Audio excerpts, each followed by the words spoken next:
Desde el principio las personas que propuse lo fueron por su relevancia en la organización, por su disponibilidad y por su lugar de residencia. Yo no sabía, ni pregunté a nadie de qué cuerda eran, cuál era su sensibilidad, sino sus posibilidades de trabajar y dedicar parte de su tiempo a Izquierda Unida, porque de eso se trataba. Sabiendo que en esa no tan nueva presidencia no habría ninguna persona liberada y que todo lo que se pudiera hacer sería trabajo militante y que cada uno tendría que compatibilizar con sus responsabilidades familiares y con su actividad profesional. Fue una suerte encontrar a una persona como Antonio Fonseca para el tema de las finanzas. El compañero Peri, concienzudo, riguroso, tenaz hasta la machaconería, como bien sabéis, y que le ha reportado la comprensión y hasta la antipatía de algunos, ha trabajado intensa y eficazmente para poner orden y claridad en las magras finanzas de esta casa. Se hizo un estudio de la situación, se racionalizó el gasto, se optimizó el aprovechamiento de los recursos de la sede, empezó a pedir dinero a la organización, se pagaron deudas que no eran pocas. Sin salir de las estrecheces, hemos podido sobrevivir económicamente. No ha habido milagro. Cuando Peri se hizo cargo de los asuntos económicos, apenas si había 150 descuentos bancarios de la cuota. Hoy hay casi 600, que siguen siendo pocos. La situación sigue siendo muy precaria. Seguimos pagando con apuros la hipoteca. Tenemos la sede hipotecada, lo sabéis. Seguimos mirando con incertidumbre el final de cada mes. En más de una ocasión hemos tenido cortado el teléfono, el internet. Peri no cobra siempre con puntualidad. Y los ingresos de los seguros sociales no siempre se hacen en la fecha de vida. Hay miles de kilómetros sin abonar. De teléfonos ni hablo. Podría contaros más penas. Pero prefiero decir otra cosa y resumirlo de la siguiente manera. Hoy no tenemos ni dinero ni trampas. Ni dinero ni trampas. No hay deudores esperando a la puerta de la sede. Vosotros sacaréis vuestras conclusiones. Igualmente fue una gran suerte encontrar a otra persona de la valía, el rigor y la dedicación del compañero Feliciano Morcuende, que como sabéis nos dejó hace casi un año, para la Secretaría de Organización. Feliciano, yo lo conocí cuando llegué allí, no lo conocía antes a Feliciano. Feliciano era el espíritu organizativo hecho persona, minucioso, constante, con visión global de la organización y de la actividad política.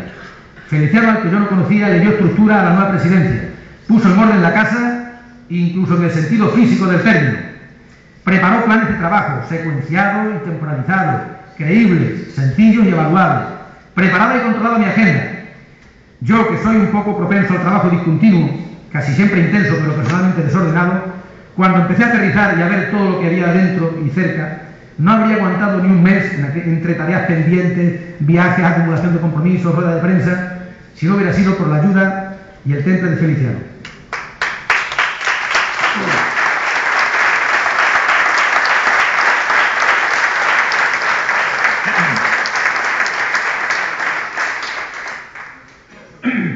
No tuvo tiempo de evaluar todo lo que había planificado, pero su trabajo fue imprescindible para que aguantáramos.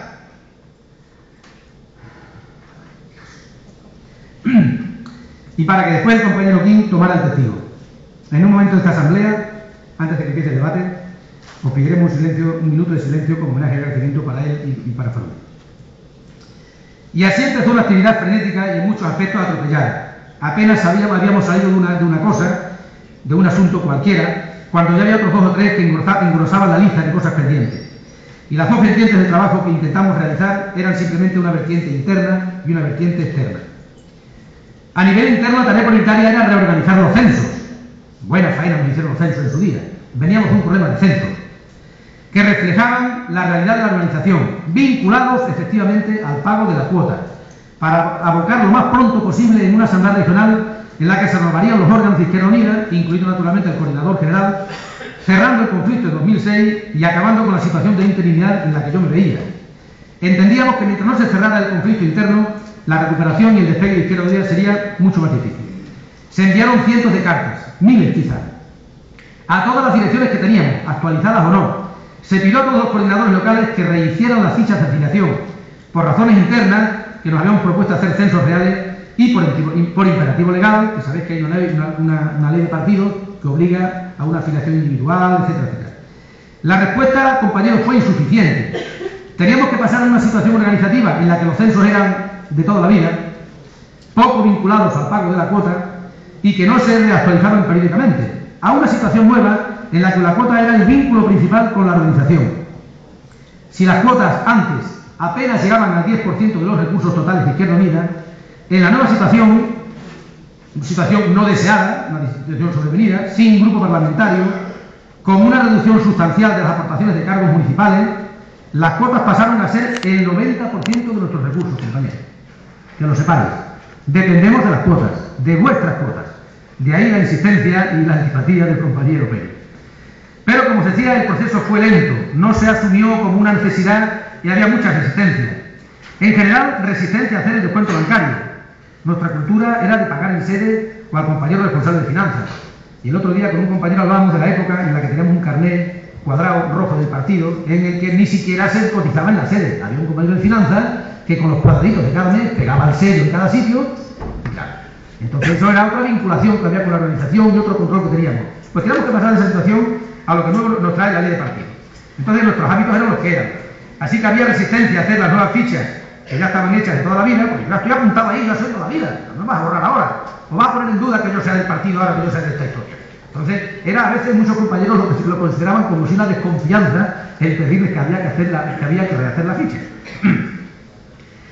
Y resistencia a pagar la doble cuota, PC y Izquierda Unida, asunto nunca resuelto y que según con quien hables, para unos era una penalización por tener que hacer doble pago, en cuyo caso se paga al partido, si hay que elegir se paga al partido, pero para otros era un privilegio de los peceros, con su cuota solo llega la mitad de la cuota Izquierda Unida. Entonces, según como hables, este problema de la cuota era conflictivísimo y sigue abierto el tema, que hay compañeros ahí que dicen que tenemos que arreglarlo. Así que ni fue ni ha sido fácil, compañeros. Se trataba de reconstruir una organización con la moral baja tras unos resultados electorales malos y muchos recelos internos. Sabíamos que eran todos los que estaban, claro que sí, pero no estaban todos los que eran. Y tenemos que trabajar para conseguir eso, para que estén todos los que son y sean todos los que están. La dirección queríamos llegar cuanto antes en las mejores condiciones de participación y debate a esa nueva Asamblea Regional que reconstruiría Izquierda Unida. Sin embargo, el calendario no nos daba respiro. Os relato solo en titulares las distintas fases de trabajo que hemos tenido que desarrollar en menos de 2 años. Primero, nombramiento, relevo del coordinador general. Un servidor.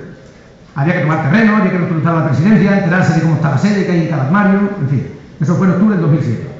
Poquito tiempo después nos desayunamos con unas primarias para la elección de candidatos a las elecciones generales. Recordad las primarias entre Gaspar y Marga. Eso fue por diciembre y suponía una actividad más. Después llegaron las elecciones generales en marzo del 2008. Después ya empezó la Asamblea Regional previa a la Asamblea Federal. Después la novena Asamblea Federal en Rivas y Madrid, que fue en noviembre. Después recibimos a Cayo Lara, que naturalmente dedicamos un tiempo a preparar bien la visita de Cayo Lara en Extremadura, que fue el 14 de marzo. Después llegaron las elecciones europeas. Y por fin llegamos aquí a esta Asamblea Regional de Izquierda Unida en octubre de 2009. Como veis, en apenas 2 años no nos hemos privado de nada. Y también podéis ver que casi todos venían impuestos desde fuera. Era una dinámica que nos atropellaba, que no podíamos controlar. Creo que debemos dar unas pinceladas de cómo hemos respondido a cada uno de esos eventos, cómo los fuimos resolviendo. El nombramiento, el relevo y tal y cual, eso ya lo he contado al principio, mi pequeña historia personal ahí de cómo llegamos aquí. Después, las primarias entre Gaspar de Mazares y Marga Sanz. En diciembre se celebraron estas primarias para elegir el candidato a la presidencia del gobierno de Izquierda Unida. Las opciones eran Gaspar de Mazares, entonces coordinador federal de IU, y Marga Sanz, propuesta por una minoría amplia del comité, de esa minoría que yo decía amplia, del Consejo Político Federal. Probablemente recordaréis que la tensión y los niveles de enfrentamiento entre los distintos grupos en el seno del Consejo Político Federal era enorme, aunque eso se evidenciaba mucho más en las reuniones en vivo y en directo a las que acudíamos con cierta frecuencia. No era nada agradable, sobre todo para los recién llegados que no habíamos vivido la larga gestación y la exploración del conflicto entre yamazaristas y antiyamazaristas.